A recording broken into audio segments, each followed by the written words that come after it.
This story happened on the watch of President George W. Bush. He called a security meeting, and at the meeting he had the CIA, the FBI, Homeland Security, and every other spying agency you can think of. And he said, gentlemen, he says, I have a problem. He says, we have the finest security in the world, and yet the Jews learn everything 2 weeks before we do. He said, how does that happen?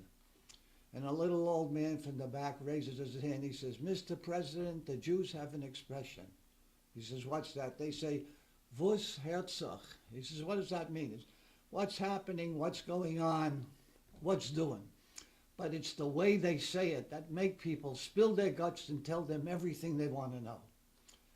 He says, it's pretty hard to believe. He says, I think I'm going to have to find out for myself. So they dress him up in Hasidic clothing. They put on a beard and payas, tzitzis. The whole things, they show him how to fake davening. And they put him in a single-engine plane and they fly him into Lakewood in the middle of the night.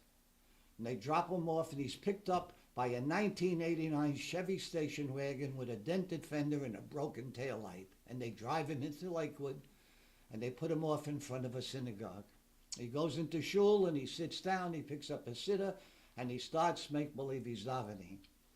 And after about 15 minutes, there's a lull in the davening, and he turns to a little old man next to him and he says, Vos Herzog? And the President Bush is in Lakewood.